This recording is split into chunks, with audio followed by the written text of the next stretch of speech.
하나님의 은혜 가운데 벌써 금년 한 해 마지막 달이 되었습니다. 12월 하면 성탄의 계절이죠. 회복시키시는 하나님이라는 제하에 말씀을 선포하겠습니다. 여러분, 사람은 하나님을 떠나서는 살 수 없는 존재로 지음받았습니다. 그럼에도 불구하고 우리 주변에 보시면 숱하게 하나님을 떠나서 자기의 깨대로 마음대로 살아가는 사람들이 상당수 있습니다. 그들에게는 고통이 수반될 수밖에 없습니다. 하나님은 그들에게 고통 주기를 좋아하시는 분이 아니시죠. 징계를 통하여 그들이 뉘우치고 끝내 돌아오기를 기다리시는 분이라는 거예요. 예언자들을 통해서 하나님이 가만히 계시는 것이 아니고 그 수많은 예언자들을 통해서 나에게 돌아오라라고 오늘도 말씀하고 계시고 선지자들을 보내주셨죠. 오늘날은 강단의 목회자들을 통하여 말씀 선포를 통하여 성경의 말씀을 통하여 하나님은 말씀하고 계십니다. 그러니까 하나님은 그 백성이 돌아오기만을 간절히 기다리고 계시다는 사실입니다. 우리는 교회 여러분으로 지금 현재 예수 그리스도의 나심을 기다리는 대림절 기간을 보내고 있습니다. 예수 그리스도가 이 땅에 오심은 자기 백성을 흑암에서 건져내시기 위함이었죠. 흑암에서 건져내어 아들의 나라로, 즉 아버지의 권세가 다스리는 나라로 옮겨주시기 위해 이 땅에 오신 것입니다. 하나님은 이 준비된 예수 그리스도를 스스로, 예수 그리스도가 스스로 번개를 내려서 그냥 십자가에 달려 돌아가시지 않고 그냥 죽을 수가 있었다는 거예요. 그런데 굳이 백성들의 손에 의해서 돌아가게 하셨다. 희생제물 삼으셨다. 이건 뭐냐? 구약의 이스라엘 백성들이 제사를 지낼 때 자기의 죄값을 대신할 수 있는 희생제물을 택하여 그걸 하나님 앞에 드림으로 죄 용서함을 받았던 그 방식 그대로 따르신 거죠. 그래서 예수 그리스도는 십자가에 달려 돌아가시게 된 겁니다. 그 방식을 그대로 따랐다는 겁니다. 왜냐? 자신이 지은 죄를 스스로 용서할 수 없다라는 그 방식을 따른 겁니다. 그걸 알려주신 것이죠. 율법이 세상에 오기도 전에 하나님께서는 자신이 준비한 흠없는 제물 예수 그리스도를 백성들의 죄악을 대신해서 그걸 갚기 위해 보내주신 것입니다. 그 2000년 전에 이 땅에 오신 나를 기념한 날이 12월 25일 성탄절이 되겠습니다. 우리가 보통 부모가 자식을 굉장히 사랑합니다. 그래서 부모가 먼저 사랑하고 자식은 나중에 자기가 깨달은 만큼 감사하죠. 자식이 먼저 깨달아서 부모에게 효도한 거 아니에요. 부모가 먼저 자식에게 효를 베풀고 사랑을 베풀고 그 자식이 나중에 부모님의 그 사랑, 그 지극한 정성을 알고서 깨닫고 효도하게 되는 거죠. 그게 우리가 보통 이제 효도라고 세상에서 하는데 예수님의 그 하나님의 마음이 바로 그거랑 똑같아요. 우리 인류를 사랑해서 너는 내 아들이다 라면서 품어주시고 죄를 대신하여 형벌을 당하신 것이죠. 우리에 대한 자기의 사랑을 확실히 증명하셨다. 그분께서 우리를 사랑하사 자기 아들을 십자가에 내어주셨고 먼저 우리에게 찾아와 주셨다는 거예요. 세상의 종교는 내가 열심 특심으로 나 자신의 어떤 복을 받기 위해 내가 찾아가는 종교죠. 그러나 예수 그리스도, 우리가 믿는 이 그리스도교는 하나님이 먼저 우리를 사랑하사 찾아와 주셨다는 거예요. 우리가 요청한 게 아니에요. 하나님이 먼저 개개인의 각 사람을 찾아와 주신 것입니다. 그런데 어떤 이들은 이 구원받은 것을 마치 우리가 아파트를 사면 30년짜리 20년짜리 장기 대출을 받습니다. 담보대출을 받는 거죠. 내가 예수님의 피공로로 구원을 받았음에도 불구하고 야 내가 뭔가 해야 되는 거 아닌가? 해가지고 대출금을 매일매일 매달 갚아나가는 식으로 그렇게 이해하는 사람들이 굉장히 있더라는 거예요. 나는 예수님께 빚진 사람이다. 예수님께 빚진 게 아니고 내가 복음을 누군가로부터 들었기 때문에 복음에 빚진 것이지 예수 그리스도 하나님으로부터 내가 빚진 게 아니다. 피공로로 나는 거저 공짜로 값없이 은혜로 받은 거기 때문에 예수님 안에서 내가 그걸 충만히 누리면 그냥 되는 거죠. 그래서 여러분이 절대 예수님에게 빚진 사람이 아니라는 겁니다. 나에게 있는 죄의 그 빚까지도, 죄의 그 몫까지도 예수님은 다 갚아 주신 분입니다. 그래서 내가 어떤 자격이 있는 게 아니다. 저번에도 말씀드렸다시피 우리가 어떤 직분을 받고 제가 목사가 되고 여러분이 장로가 되고 권사가 되고 명예권사가 되고 서리집사가 되고 이런 직분을 맡기신 것은 어떤 공로가 있어서 주는 게 아니다. 그리고 어떤 자격이 있는 게 아니다. 하나님이 그냥 은혜로 주신 거고 그 사람을 통하여 이 땅에서 이루고 싶어하는 사명이 있다라는 거예요. 그래서 주신 겁니다. 그래서 내가 사명을 그 직분을 받았을 때는 내가 이 땅에서 죽기 전에 하나님이 부르시기 전에까지 허락하신 날까지 반드시 내가 사명을 이루어 드리고 나를 통하여서 하나님이 나를 쓰시고자 하는 바가 있다. 이걸 깨달으시길 바랍니다. 오늘 본문에 보면 구약의 백성들이 거하는 곳, 모이는 곳이 있는데 그것이 바로 교회, 포도원이었다. 아름다운 포도원이다라고 말씀합니다. 우리는 예수님과 연합된 사람이기 때문에 아름다운 포도원의 복을 찬양하고 노래할 수 있다라고 오늘 성경이 말씀하고 있습니다. 아름다운 포도원, 구약의 백성들이 거하는 곳인데 신약에서는 교회를 상징하죠. 오늘 하나님의 교회와 성도들에게는 언제나 아름다운 포도원의 교회로서 어떤 누려야 할 축복이 있다라는 겁니다. 이는 하나님의 약속입니다. 이 아름다운 포도원의 축복이 어떤 복인지를 오늘 살펴보면서 은혜받기를 소망합니다. 첫 번째, 대적의 손에서 구원해 주시는 복이 임한다라는 겁니다. 이사야가 즐겨 자주 쓰는 표현이 있는데 오늘 1절, 2절에 보시면 그날에라는 말이 나옵니다. 마지막 날을 말씀하고 있죠. 심판 날입니다. 믿지 않는 사람들에게는 심판이 임하는 날입니다. 그래서 영벌이 임하죠. 그러나 믿는 사람에게는 동시에 구원이 완성되는 날입니다.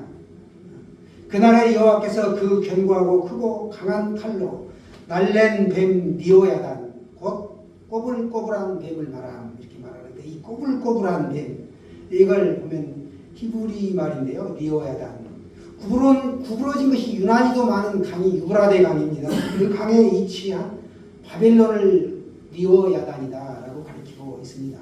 니오야단, 용이라고도 말하고 옛뱀이라고도 말하죠. 성경에서는 이걸 사탄, 마귀, 귀신, 악한 영을 니오야단이다라고 표현하고 있습니다.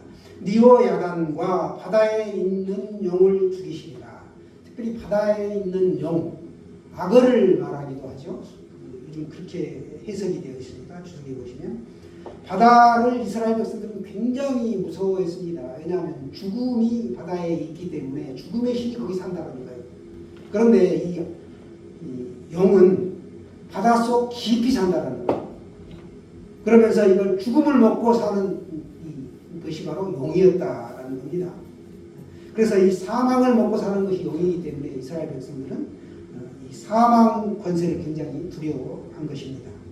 그런데 오늘 하나님은 뭐라고 말씀하십니까? 그날에 여호와께서 그 견고하고 크고 강한 칼로 날랜 뱀 니오야단과 바다에 있는 용을 죽이시리라. 할렐루야.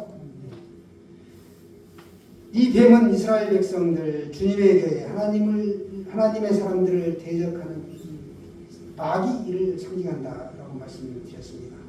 당시에는 아수르와 바벨론과 애굽 이런 나라들이 이스라엘 백성들을 오랫동안 괴롭혔습니다. 우리 한반도도 외가 아니죠. 우리 한국도 외가 아니었습니다. 주변 강대국들에 의하여 끊임없이 외침을 받았습니다. 시달려왔죠. 다시 말해 악한 원수마귀가 우리를 대적해와도 우리가 믿음을 굳게 하고 말씀에 굳게 서면 된다는 것입니다. 야고보서 4장 7절에 보시면 지도하며 마귀를 대적하면 우리를 피한다라고 말씀하고 있습니다. 하나님께서 우리를 대적의 손에서 구원하여 주시는 복이 임한다라는 겁니다. 하나님은 우리가 주체적으로 회복되는 게 아니고 하나님께서 우리를 회복시켜 주신다라는 겁니다. 첫 번째, 대적의 손에서 우리를 구원해 주신다라는 겁니다. 두 번째는 아름답게 보호해 주시는 복입니다. 그날에 너희는 아름다운 포도원을 두고 노래할지어다 라고 말씀합니다. 여호와는 그러니까 포도원 지기가 되어 주십니다. 포도원 지기가 하는 일이 두 가지가 있죠. 정기적으로 포도원에 물을 주어야 합니다. 재배하는 일이죠. 두 번째는 밤낮으로 간수하여 아무도 그 포도원을 상하게 하거나 해치 못하게 보호하는 역할을 합니다. 보호죠. 재배와 보호, 이 두 가지를 한다는 겁니다. 이렇게 하나님께서는 졸지도 주무시지도 않으시고 이 포도원을 가꾸시고 사랑과 애정을 쏟으신다라는 겁니다. 오늘날로 말하면 교회와 성도들을 보호하시고 지켜주신다라는 겁니다. 이처럼 포도원을 가꾸고 돌보는데 많은 손질과 세심한 관심이 요청되는데도 불구하고 그 수고를 아끼지 않으신 분, 그분이 바로 예수 그리스도이십니다. 교회의 주인은 하나님이시죠. 주 여호와는 포도원에 대하여 끊임없이 애정을 베풀고 절대로 노함이 없습니다. 노하지 않습니다. 우리 주 하나님께서 포도원인 교회와 성도들을 친히 때마다 일마다 평강을 주시고 지켜주십니다. 하나님께서 교회와 성도들을 너무너무 사랑하신다는 겁니다. 그래서 아름답게 보호하여 주십니다. 우리가 인생을 살다 보면 험한 파도와 풍랑과 이런 시련을 만나게 되죠. 그럼에도 불구하고 우리가 두려워하지 않을 이유는 뭔가? 그 항해의 주인이 하나님이시다라는 겁니다. 우리의 배는 주님의 은혜로 안전한 항구에 도달하게 될 것을 믿습니다. 그렇기에 우리는 항해의 순간마다 힘들어도 그 상황과 그 환경을 바라보지 않고 주님을 찬양하며 높여드리게 되는 것이죠. 여러분, 포도원은 평안하게 살아가는 것을 말씀하고 있습니다. 백성들은 포도원의 나무 가지죠. 포도나무의 가지이고 백성의 공동체는 포도원입니다. 그런데 포도원 지기이신 하나님께서 포도원이 되는 백성들을 아름답게 보호하신다는 것입니다. 예수님도 자신을 포도나무라고 말씀하시고 아버지를 농부라고 말씀하셨습니다. 그래서 농부인 하나님께서 때때로 물을 주시고 밤낮으로 이렇게 지켜주신다라는 사실입니다. 우리는 믿음과 함께 모든 것이 자라만 가야 합니다. 이스라엘에 보면은 그 이스라엘 백성들을 축복하는 나무가 세 개에 등장합니다. 첫 번째는 포도나무죠. 오늘 본문에 등장하는 포도나무가 축복의 나무가 되겠고, 두 번째는 무화과 나무요. 세 번째는 올리브 나무입니다. 올리브 나무와 비슷한 게 감람나무 있죠. 그래서 우리는 해석할 때 보통 감람나무라고도 해석을 하는데 약간 같은 과입니다. 우리의 믿음이 자라가야 되는데 보면 이스라엘 백성들이 이렇게 축복을 받기 전까지는 때때로 무던히도 속을 썩혔죠. 이스라엘 백성들이 아주 심판을 자초하는 행동들을 굉장히 많이 했습니다. 우리 자녀들 볼 때 자녀들 키우면서 얼마나 우리가 회초리를 들 기회가 많습니까? 속을 무던히도 썩힙니다. 그러기 우리는 부모는 그 자식을 사랑하기 때문에 그 회초리를 들죠. 그러면서 그때마다 제가 매를 버는구나 라고 합니다. 회초리를 때리는 게 목적이 아니고 어떻게든 바른 사람 되라고 애정을 쏟는 거죠. 하나님도 마찬가지고 이스라엘 백성들을 그렇게 무던히도 떠나가고 속을 썩힌 백성들을 죄짓고 범죄하고 이런 타락한 백성들을 끝까지 기다려주시고 징계하고 다시 그 어려움에서 고통의 소리를 듣고 구원해 주시고 이렇게 했다라는 거예요. 우리와 똑같다라는 겁니다. 포도나무의 그 특징을 보시면 오늘 포도나무와 무화과나무와 올리브나무의 이 세 가지를 말씀드렸는데 특징을 보면 포도나무를 댕강 잘라버리면 그대로 끝나는 게 아니고 새순이 다시 돋아난다라는 거예요. 그루터 위에서 이렇게 새순이 난다는 거예요. 교회도 마찬가지예요. 일순간적으로 박해를 당하고 고난을 받고 어려움이 있지만 다시 교회를 회복시키신다라는 겁니다. 마치 새순이 돋아나는 것처럼.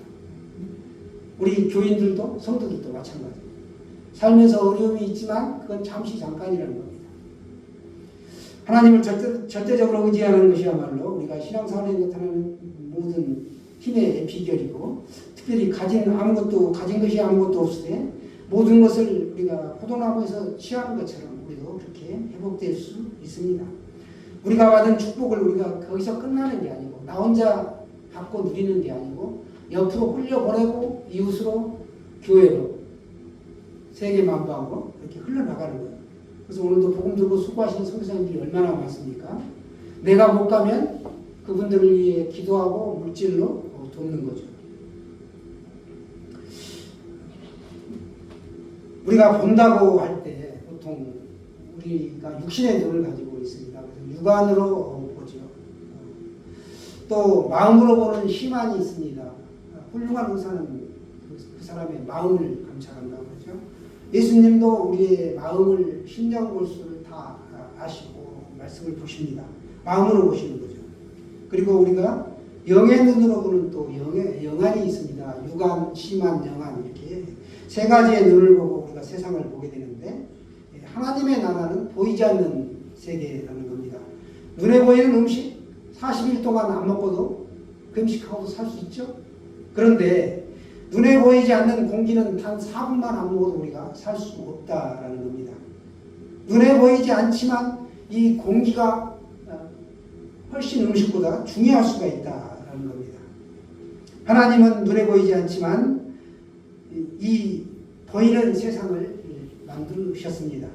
이렇게 하여 하늘나라를 확장하고 교회를 부흥하도록 우리가 보이지 않는 가운데 역사하고 있다라는 사실입니다. 우리가 사는 곳에 이제 에덴과 고센 땅, 가나안 땅처럼 이 복을 달라고 우리가 기도해야 할 줄로 믿습니다. 성경은 말씀합니다. 출애굽기 19장 5절에 보시면, 세계가 다 주께 속하였나니 너희가 주의 말을 잘 듣고 주의 언약을 지키면 너희는 열국 중에서 내 소유가 되겠고, 너희가 내게 대하여 제사장 나라가 되며 거룩한 백성이 되리라 하고 하나님이 우리에게 언약의 말씀을 주셨습니다.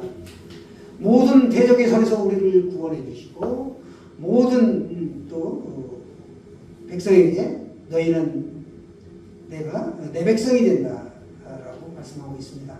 하나님의 사람들을 대적하는 악한 영, 귀신, 사탄은 이 성전에서 떠나가라고 명령하며 우리가 기도할 수 있기를 바랍니다. 하나님 우리에게 권세를 주셨기 때문에 가능한 것이죠. 이방 땅에서 이 망한 백성들이었지만 축복의 열매를 맺게 되었습니다. 이 축복의 열매를 주시는 것이 바로 복이죠. 이렇게 세 가지 복을 주셨습니다. 주님께 찬양하는 포도원 교회가 되어야 할 줄로 믿습니다. 하나님의 백성들은 이제 이 세상에는 소망이 없고 세상에 소망을 두어서도 안 된다는 사실을 알게 되었습니다. 여러분, 하나님께서 우리를 붙잡아 주셨습니다. 그야말로 우리가 망할 수밖에 없는 존재였는데 전화위복의 기회를 주신 것이죠.